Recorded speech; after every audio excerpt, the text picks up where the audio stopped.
একসময় বিশ্ব ক্রিকেটে বাংলাদেশের সবচেয়ে বড় বিজ্ঞাপন ছিলেন অলরাউন্ডার সাকিব আল হাসান।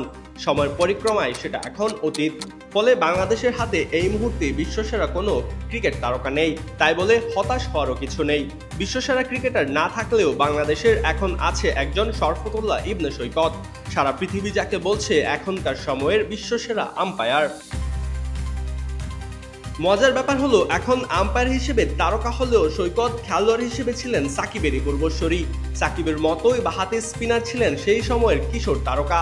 বাংলাদেশের হয়ে কখনো আন্তর্জাতিক ম্যাচ না খেললেও খেলেছেন 1994 সালের আইসিসি ট্রফিতে।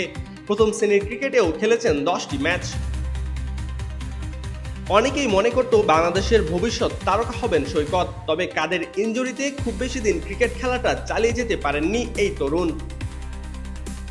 তবে হাল ছাড়েননি সাহসী ও উদ্যমী এই তরুণ। শুরু করলেন জীবনের দ্বিতীয় অধ্যায়। ঘরোয়া ক্রিকেটে প্রায় 5 বছর সাহসিকতার সাথে আম্পায়ারিং করে সৈকত সুযোগ করে নেন আন্তর্জাতিক পর্যায়ে।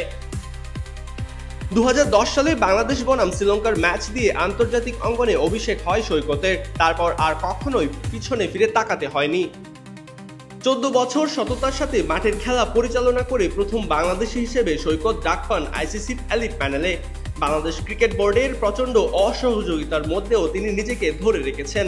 বাংলাদেশের কোনো আম্পায়ার হিসেবে আন্তর্জাতিক অঙ্গনে সবচেয়ে বেশি ম্যাচ পরিচালনার রেকর্ডও রয়েছে তার। ভারত, অস্ট্রেলিয়া কিংবা ইংল্যান্ডের মতো সুপার পাওয়ার দলগুলোর টেস্ট পরিচালনার দায়িত্ব পড়ে সৈকতের কাঁধে। ক্রিকেটার থেকে শুরু করে ক্রিকেট বিশ্লেষক সবাই এখন মেতে উঠেছেন সৈকত বন্দনায়।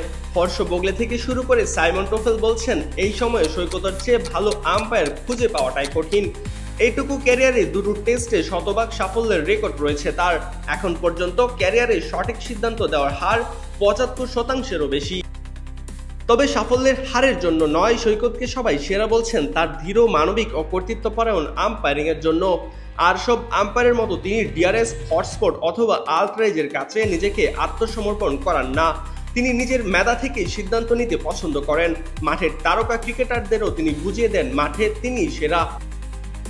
অস্ট্রেলিয়ার মেলবোর্ন কিংবা ইংল্যান্ডের লর্ডসে বাংলাদেশ দল কালে ভদ্রে ম্যাচ খেলার সুযোগ পেলেও একজন বাংলাদেশি প্রতিনিয়ত ছড়ি ঘুরিয়ে বেড়াচ্ছে বিশ্বের প্রতিটি কোণায়।